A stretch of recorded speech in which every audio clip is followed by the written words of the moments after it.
But let's start with the coaching staff, Cerrone. Before we get to Van Pelt himself, my initial reaction was there's 11 guys on the books that they interviewed. Van Pelt was not one of them. Were you as surprised as I think a lot of people were that it really came out of left field? Yeah. I mean, I'm more surprised than probably not more surprised than you guys were. I mean, you guys were on the inside. You understand who's being interviewed and all that stuff. But when the name popped up, I'm like, really? That's okay. Maybe they're doing things that we have no idea. But he's the guy they wanted. He's the guy. I don't know if that's the main guy they wanted, but he wasn't on the list. He kind of came out of nowhere. But I think my reaction was the same as many. Where it was like wait, man, Pelt. Then you're like, oh, I kind of like it. I'm not mad at that at all. And, it's I wouldn't say thinking out of the box, but I think it was a good pickup. I think it was somebody that, we wanted somebody with experience. So everybody Right. wanted somebody with some years on them. And I think they went and got somebody who's kind of been around the block a few times and, can kind of be a huge asset to Mayo when it comes to that side of the football and just having a little more knowledge in QB development. So I'm all for it right about now. Well, at first it was Kaylee, and there was a report a day before, 2 days before, that he was the first finalist for the job. Okay. And nobody really knew what that meant. I still don't entirely know what it means. But that was kind of the whiplash because it sounded like Nick Caley was going to be the guy. But you sound like you think they made a better hire in Van Pelt than Nick Caley. Yeah, I mean, Caley, it was one of those. I wouldn't know. We don't know if it's better or not right now, but I think I know. I'm gonna speak for myself. Biggest thing I've been screaming on is development, player development, and I think having somebody with that long of a resume dealing with young quarterbacks and just being a QB coach. And this team, knowing they need to go in another direction with QB, most likely a draft pick, some young kid, I think having somebody around that's been doing this for a long time at that position is a huge asset for this team. And, Van Pelt came up. He had Baker Mayfield when he was young, 2020 in Cleveland. I think he had the best year out of Baker Mayfield. Outside of this year, he just had in Tampa. But I don't know how much of his Baker had a good season. But when you got Mike Evans and Godwin over there, you can kind of put some things up. But he got good things out of Baker Mayfield in Cleveland.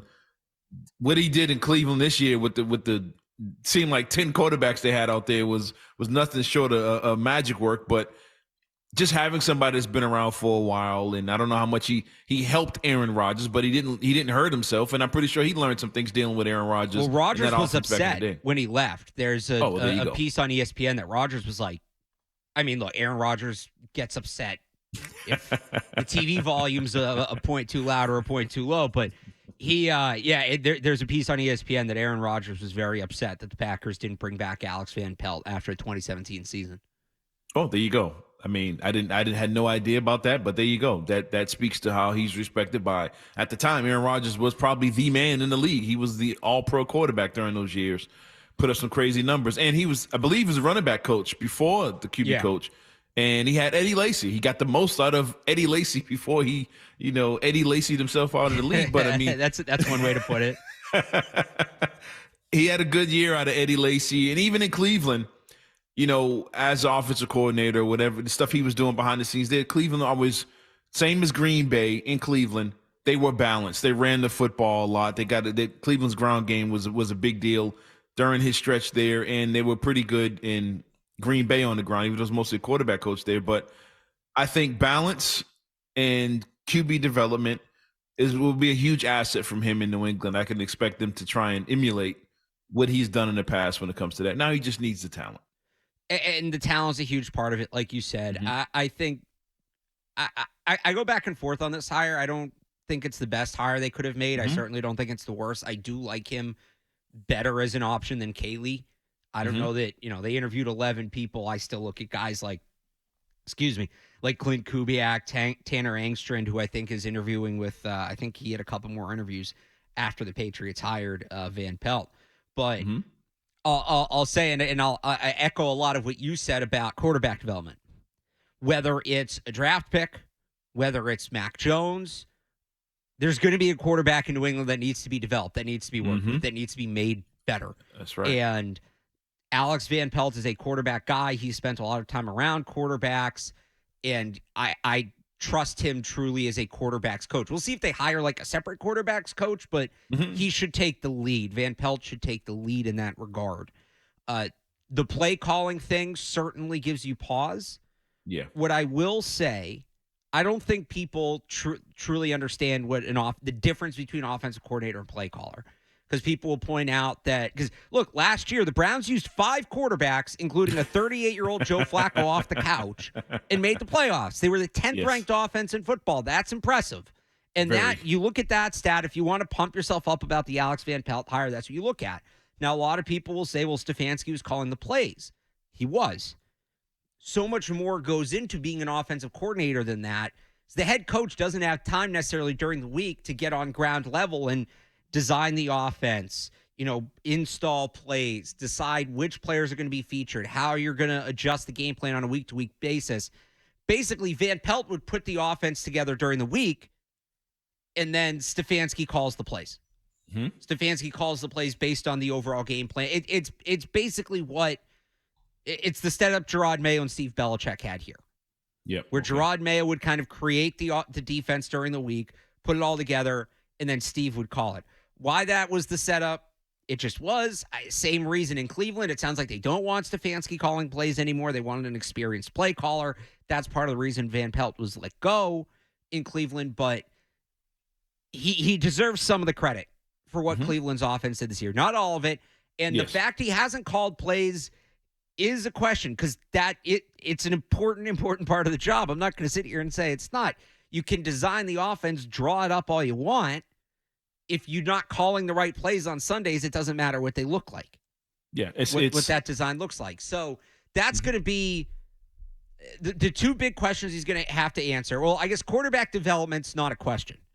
Yeah. His biggest task is going to be quarterback. He's going to be a busy man. He's got to install a whole new West Coast offense and then quarterback development. But I think the biggest question when it comes to Van Pelt, and it is a fair question, I don't think it's a knock that he hasn't called plays. It's a question. What is that going to look like when he's in the quarterback's headset on Sundays?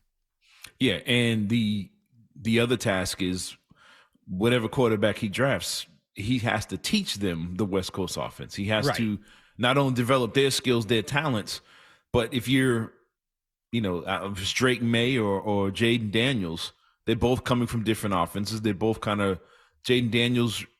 He hasn't run a West Coast offense in LSU, so you have to get them up to speed on that. Whatever Patriot receivers are still around by the time the season kicks off, get those guys up to speed when it comes to that. There's so many different levels to it.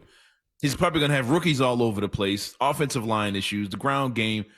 He's, like you said, he's going to be a busy man, but I think the talent they end up with by the time you get to training camp will dictate what kind of offense they're going to be running when we get to September. But like you said, he's going to be a busy man, and it seems like they all realize this offense needs major help with the recent hires that they've had in the last few days. And we'll get to building out his coaching staff, because that will be important, but I want to touch on a couple things you said. You talk about wide receivers. They got to get a tight end. Yes. And maybe that's bringing back Hunter Henry, but I look at the success Cleveland had last year offensively, and it's not just that they went through 5 quarterbacks. It's supposed to be a run-first offense led by Nick Chubb, one of the best running backs in the league. He blows out his knee in week 2. So they totally had to reinvent that thing, and a big part of it was David Njoku. Led the team with 81 catches, 880 yards, 6 touchdowns. They've got to find their David Njoku. And there's some guys in the draft I think would fit. I really like Jatavion Sanders from Texas in that kind of role. Maybe it's Hunter Henry coming back. Maybe it's another free agent. They've got to find their tight end in that offense. The other thing I'd say that when it comes to quarterbacks is, and this is another thing you watch for with Van Pelt, if it is Jaden Daniels, I think part of the issues they had in Cleveland the last couple of years where they didn't maximize Deshaun Watson's legs. They didn't maximize what Deshaun Watson could do as a runner. And, I mean, it's part of Deshaun Watson's game. I'm not saying you run him 20 times a game. I'm not saying you turn him into Josh Allen. No, but his legs made him deadly in Houston. Right. You're essentially wasting a very valuable skill set if you're not running him. Jane Daniels the same way. I've said time and time again, I think people underrate him as a passer. I think some of the comps to guys like Justin Fields are a little misguided because I think he's more developed as a passer than most people would believe. But he's not going third overall just because of his arm. I mean, the athleticism, the running ability is a huge part of it, of his makeup. And you need to be able to capitalize on that if you draft him. And that's something you hope Van Pelt learns from and adjusts, because the plan they had in Cleveland for Watson when it came to incorporating him as a runner fell short. Question for you, do you think that's the case because, he played in the league, he put a decade in the league as a backup quarterback, got some time started, but do you think with him being an old school quarterback that he's not all in on a quarterback scrambling and running all the time? You think that's because of a generational thing with him? He's more of the you got to be a pocket passer, Maybe it's a health thing. To stay healthy, you got to be a pocket passer. Yeah. But as I'm saying that, I'm like, wait a minute, this guy did coach Aaron Rodgers, who was all over the place. But I mean, I'm wondering with Deshaun Watson, was he trying to teach him to be a pocket quarterback and get him to do that a little more just because of his old school makeup? But that's just me. I think some of it was the health thing. I mean, he's been hurt a lot, and I think they are trying to take care of him, but that's just, you have a running quarterback, that's what you're getting in with. That's kind of the devil in the details. The other thing is they run a lot of under center, or he did in Cleveland. It was a lot of under center play action stuff, which I like. And if it's going to be Mac Jones, that was one of my big things with the Patriots the last 2 years post Josh McDaniels. They did not run enough under center play action with Mac Jones, not nearly enough. So, I mean, that's enticing, but it's a little harder to do. You're not running read option from under center. You can't do it. It doesn't work that way. You're running a lot less RPOs that have a run option built in for the quarterback from under center, because it's just logistically the spacing's all wrong and it's tough to do. I'm laughing to myself because the more you talked about what he does and needing to tie it in and playing under center, I'm like, it sounds like a Mac Jones offense to me. I will say that, and that's where I want to wrap this before we get into building his staff, Cerrone. When you heard this news, and now that you've digested, maybe I kind of spoiled it here for you in the last 2 or 3 minutes, more or less likely that Mac Jones is back as the starter next year, now that we know Alex Van Pelt is the OC. It's not a lot. I've gone from maybe 10% to like 12%. Yeah. But if you told me this hire was made with Mac Jones in mind as the starting quarterback and trying to get Mac Jones back on track and maximizing him, that would make sense. That would make a lot of sense to me. Now, if you told me the hire was made with Drake May in mind, that would also make a lot of sense to me. Yes. So, but are you now maybe more likely Mac Jones comes back after this hire? I think he stays, but I don't think he's the starter, if that makes sense. I think he's a backup quarterback. So you still think quarterback at the top of the board? Yes, I still think quarterback at the top of the board. I just think because of a how can I say it? A franchise decision. Like, we need a guy. We just need somebody. We need a quarterback for this franchise. But I think Mac Jones will probably be a backup and will have a chance to go through this offense in the summertime. But and probably be pretty good in it. But I think the design is for the new quarterback coming in. But I think Mac Jones, he'll have a chance to show something, but I think he's going to be around. I don't think they're going to trade him off.